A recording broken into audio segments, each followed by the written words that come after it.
The Aurora Stellar Alliance, a shimmering constellation of disparate stars spanning a measurable slice of the Andromeda Galaxy, had been a beacon of fragile hope for 3,000 cycles. It wasn't a unified empire, ruled by a single, iron fist. Rather, it was a delicate tapestry woven from the threads of 17 distinct civilizations, each as vibrant and unique as the nebulae that birthed them. A fragile balance, constantly teetering on the edge of collapse, sustained only by the shared desire to prevent the extinguishing of all light in the face of galactic darkness. The Silvan, beings of shimmering, photosynthetic skin and ethereal grace, were the Alliance's artists and diplomats. Hailing from the verdant, binary sun world of Eldoria, they possessed an uncanny ability to perceive and manipulate the emotional currents of any sentient species. Their art installations, shimmering projections of light and sound that spanned entire sectors, were legendary. Their diplomats, silver-tongued and empathic, had averted countless conflicts through sheer force of persuasion. The Kryll, on the other hand, were creatures of pure logic and engineering prowess. From the silicon-rich world of Xylos, they were the Alliance's architects, scientists, and builders. Their cities, intricate webs of crystal and energy, were testaments to their mastery of mathematics and materials science. Every jump gate, every shield generator, every terraforming engine within the Alliance's sphere of influence bore the hallmark of Kryll ingenuity. Then there were the Zydonians, a warrior race with bodies hardened by the gravity of their home world, Grax Prime. Their culture revolved around honor, discipline, and unwavering loyalty. With their exoskeletons, the Zydonians had formed the first line of defense against the Void Horde. Each species, each culture, each world within the Aurora Stellar Alliance held its own unique piece of the puzzle, contributing to the precarious equilibrium that kept the galaxy from plunging into total chaos. The glue holding it all together was the Alliance Council, a body of representatives from each member world, charged with making decisions that affected the entire galaxy. It was a forum where vastly different perspectives clashed, where centuries-old traditions were challenged, and where compromises, often bitter ones, were forged. Humanity's entry into the Alliance was, to put it mildly, controversial. For millennia, Earth had been a self-contained crucible of conflict, a death world by galactic standards. A planet where the very atmosphere seemed to conspire against its inhabitants, where diseases ran rampant, predators lurked at every turn, and where humans had turned their aggression on themselves, engaging in an endless cycle of war and destruction. For a death world, the Earth Federation was thriving and advancing in an alarming rate. Many members questioned whether to vote for humanity to join the Alliance, as their nature would eventually lead to the corruption and destabilization of the balance the Alliance had kept for so long. And that was before the Hope's End black hole incident. It began subtly, with anomalies in subspace communications emanating from Sector 9, a frontier region bordering the outer rim of the Andromeda Galaxy. Then came the reports of star systems falling silent, their energy signatures vanishing from the galactic maps. Finally, the frantic distress signals, fragmented and distorted, painting a picture of unimaginable horror. The Void Horde. That name, whispered in hushed tones across the Alliance Council chambers, brought a chill to the bone of every sentient being present. A relentless tide of darkness, born from beyond the known universe, consuming all life and light in its path, leaving behind only a sterile void. The Alliance mustered its defenses, sending fleets to intercept the advancing darkness. But against the Void Horde's insatiable hunger and terrifying adaptability, conventional warfare proved futile.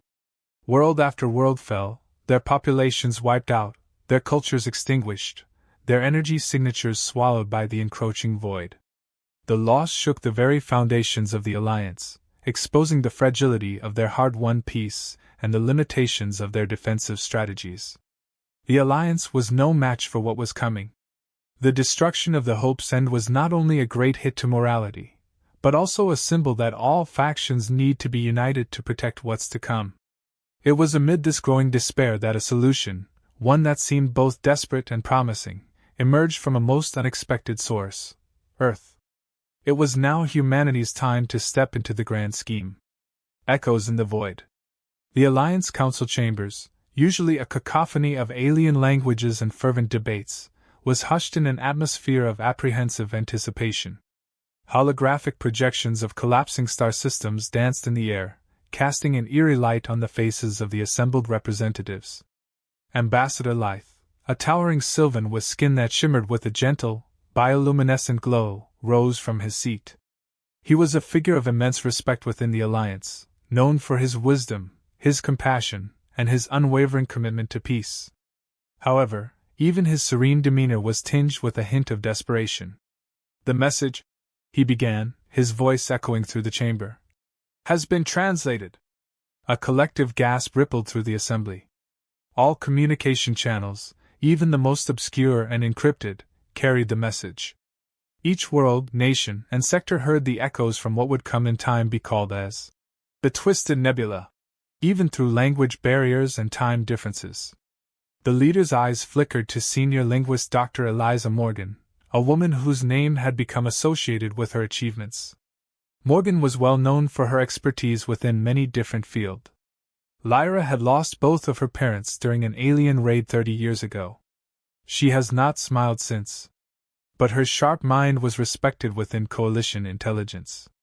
Lyra rose, adjusting her glasses as if to focus her vision, and began. "The message is not just the garbled scream of a dying world, there is another layer beneath." "And that layer suggests?" Elder Glint asked. "The translation matrices embedded within the message itself. It indicates a civilization capable of not just understanding, but anticipating and manipulating the linguistic and cultural nuances of countless species." The silence that followed was broken by the gruff voice of Zargan, the KRYL delegate. "So, we are supposed to believe this, convenient translation? That this is not a trap, a deception to lure us into the path of this Void Horde? We analyzed it, General Zargan." Lyra spoke again, a bit shaky. "I believe what this entity says. The likelihood of such a thing is astronomically low," Zargan countered, his voice resonating with suspicion. "No civilization should be capable of such linguistic mastery. Unless," a calm voice interjected, "they designed the message to be understood by any sufficiently advanced species." A figure emerged from the shadows at the edge of the chamber. Captain Marcus Vance, the newly appointed ambassador from the Earth Federation, stepped forward, his gaze steady and unflinching. Even among the diverse forms of life present, he cut an imposing figure.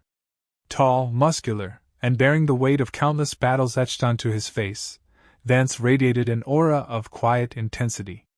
He was a product of a world forged in fire, a warrior honed by centuries of conflict. "I don't pretend to understand the intricacies of interstellar communication, counselors," Vance continued, his voice a low, resonant rumble. "But I do understand desperation. That message is a plea for help, plain and simple." The murmurs of discontent rose again, a cacophony of alien skepticism. "And why should we, the Aurora Stellar Alliance, answer the call of a death world?" A reptilian delegate hissed, his forked tongue flicking nervously. "Your people are renowned for their brutality, their insatiable thirst for war. You are as much a threat to galactic peace as this Void Horde you speak of." Vance met the reptile's gaze, unflinching. "We are not proud of our past, counselor. We have made mistakes, terrible mistakes. But we have learned from them." His words were met with a chorus of disbelief and derision. "Learned?" Another delegate scoffed. "Your people continue to expand, to conquer, to wage war even within your own star system." "That is not true." A voice rose, the stern face of Admiral Clark on the projected screen that stood near the entrance. "The Federation is the foundation of what Earth should be, and should have been long ago if it hadn't been for people like you and your kind," Clark said in anger before stepping back to compose himself. "My apologies, counselors. But this insinuation is unfounded. The Federation aims to be a peacekeeping force throughout space to stop conflict like that of the Void." He paused, his gaze hardening. "Whether you believe it or not, the threat posed by the Void Horde is real, and it is imminent. If we do nothing, it will consume us all, regardless of our differences, regardless of our past sins." "But what are our options?" Elder Glint asked as he turned to Lyra, This power's core is unknown. We don't even understand the power structure, or if they even have one. This is suicide. Vance looked from glint to lithe, his expression a mix of determination and weariness. I'm not asking you to trust us, he said, his voice resonating with sincerity. I'm asking you to trust the evidence. To trust the fear in that message. To trust your own instincts. We do not know the extent of the Void Horde and its presence, therefore it is a risk we must take. The Ghost in the Machine. Cycle 2384.7. The data stream was a whisper, a ghost in the machine, barely registering on the sensorium of Relay Station Omicron 9. Technician Jax, bleary-eyed from shift cycle rotations, almost dismissed it as background radiation, the cosmic hum of distant quasars. It was another monotonous day on the lonely outpost. Omicron 9 orbited Xylos Minor, a lifeless moon circling a gas giant on the fringes of Kryll space. Its primary function was simple: relay. It amplified and retransmitted communications between the core worlds of the Aurora Stellar Alliance and the exploratory outposts pushing into the uncharted territories beyond the rim. Excitement was a commodity rarer than neutronium on Omicron 9. Jax had expected another day of numb fingers and dry protein rations. Until it happened. The anomaly appeared at precisely 7:12 Galactic Standard Time. It washed over every communication channel simultaneously, the secure quantum lines used by Alliance warships, the heavily encrypted diplomatic frequencies, even the archaic subspace radio waves still favored by the Silvan artists for their organic warmth. The signal latched onto every single station. Jax, heart pounding in his synth-augmented chest, scrambled to isolate the source. The readings were impossible.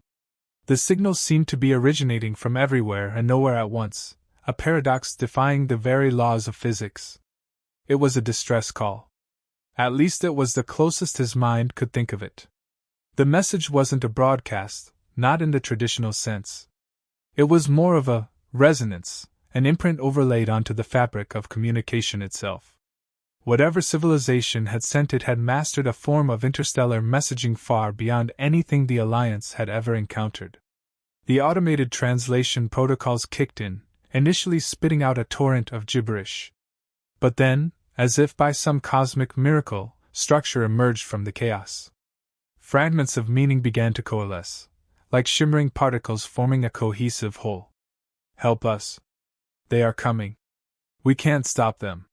The words, simple yet chilling, manifested in every language known to the Alliance.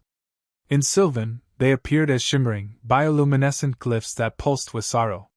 For the Kryll, they formed perfect geometric symbols of utter despair. For humans on Earth, it appeared on any and all media device.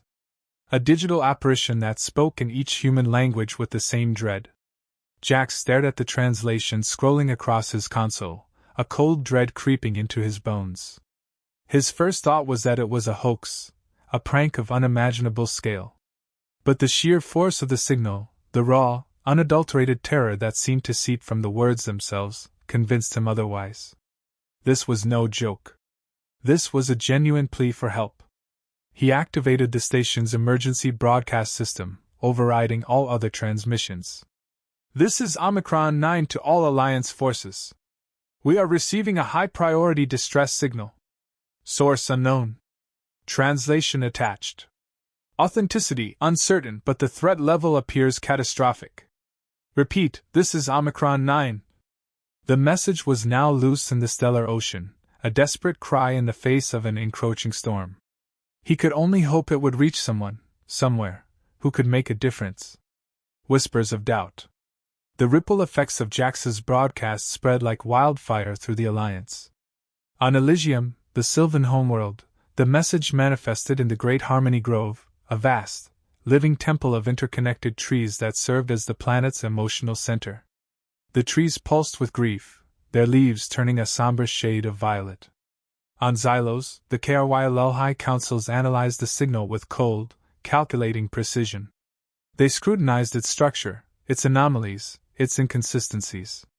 They debated the probabilities, weighed the risks, and calculated the potential consequences of action or inaction.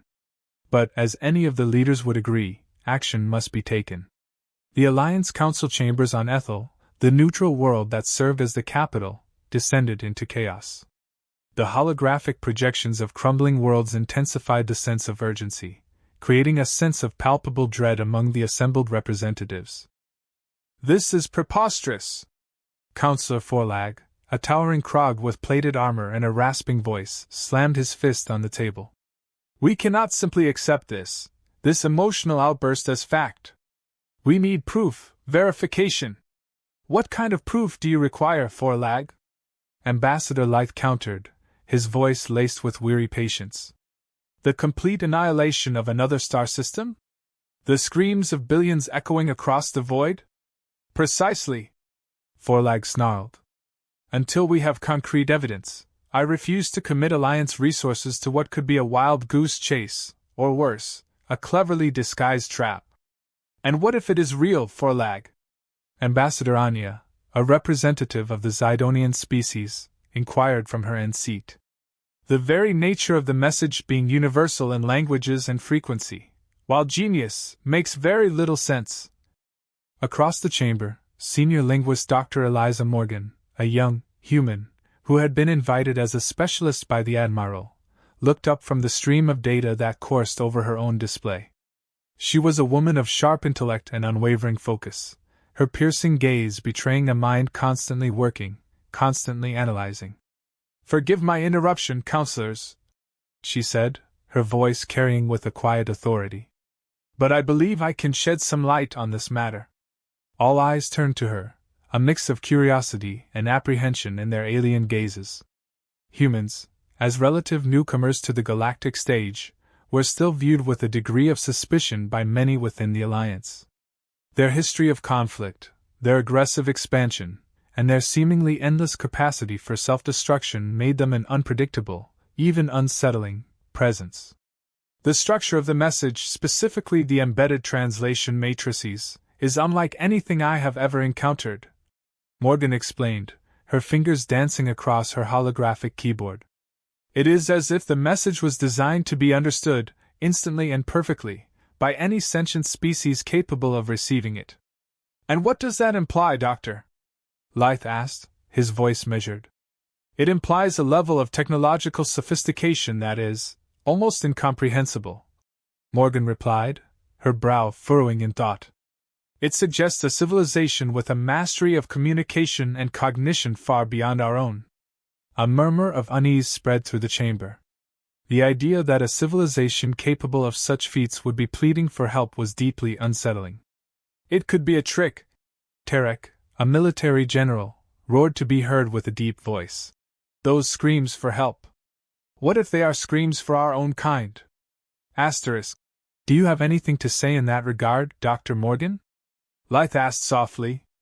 Morgan took a breath, and replied, "That's what I'm afraid of. A Deathworld's compass. A full coalition would lead to a full-scale galactic war that would destroy more than what's been taken," Lythe replied. The Council had reached out, after the reports that came from the newly appointed. "The Doombringer, Marcus.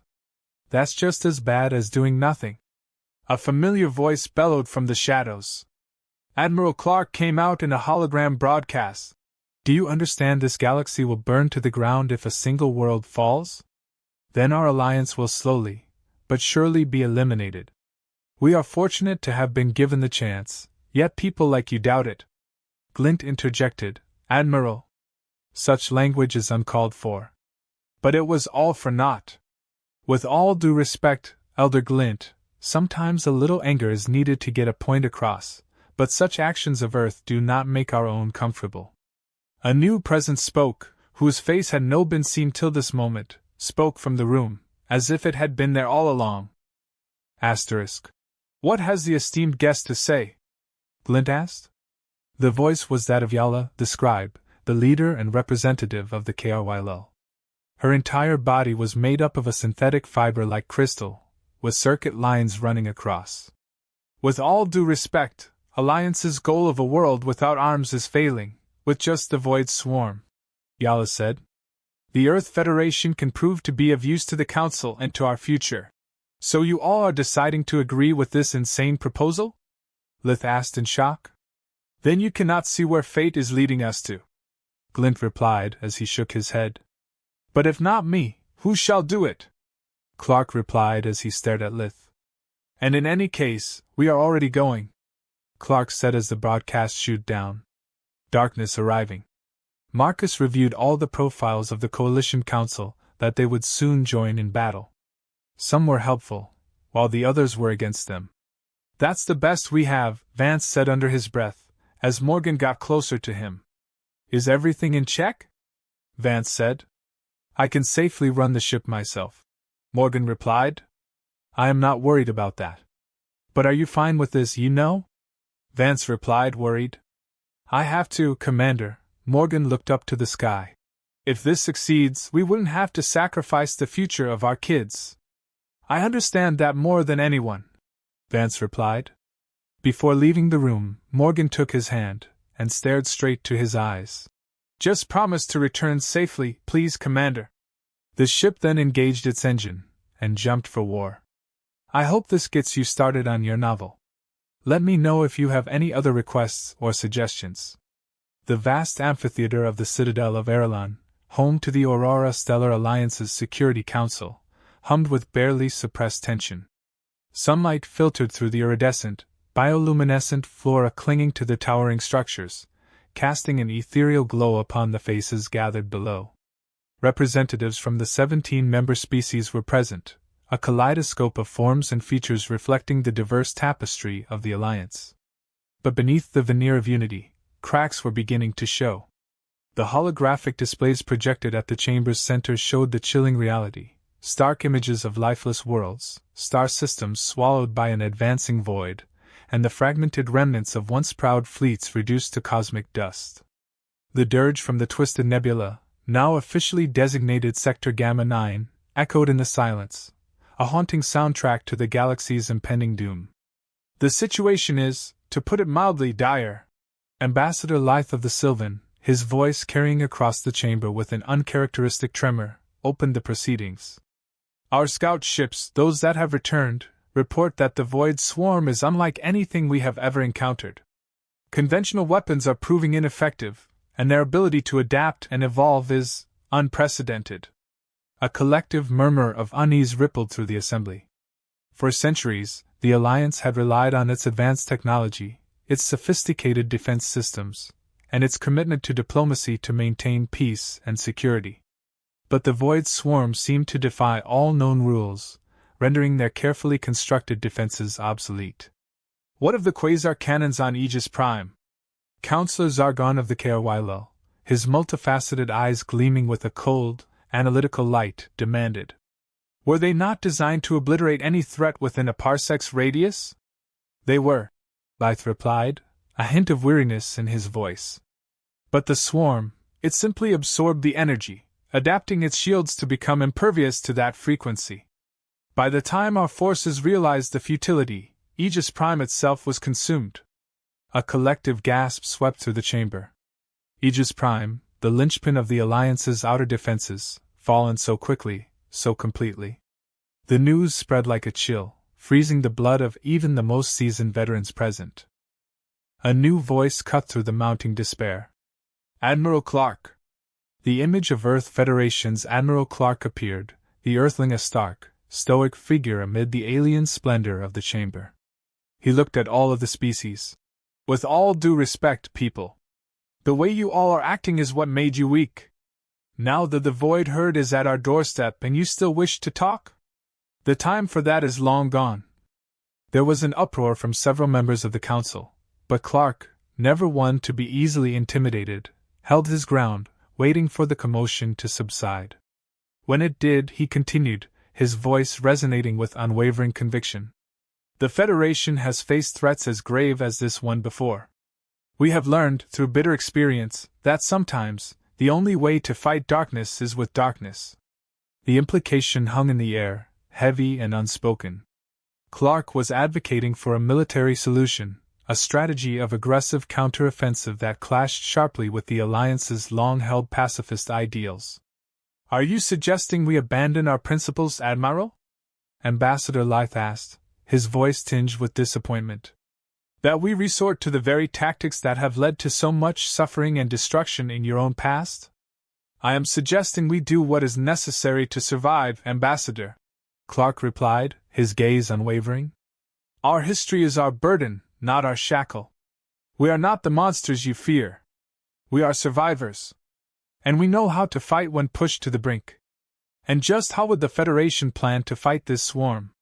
Zargon interjected, skepticism dripping from his voice. You have no fleets, no technology that can rival our own. What could you possibly offer us? If you all allow it. General Harris projected himself in view of all races within the room. We have a biological weapon. It is still in development, but if you are all willing to let us join you, we are confident it can stop the threat you all have at your front steps. The reaction was immediate and fierce. The very suggestion of biological warfare, even against such a terrifying enemy, was anathema to many within the Alliance. Accusations of barbarism and recklessness were hurled at Clark and the human, echoes of the ancient prejudices that had fueled centuries of conflict on Earth. The Silvan, with their deep reverence for all life, recoiled in horror. The Kryll, ever cautious, questioned the long-term consequences of unleashing such a weapon upon the galaxy. Even some of the Zydonians, hardened warriors as they were, expressed unease at the prospect of resorting to such a drastic measure.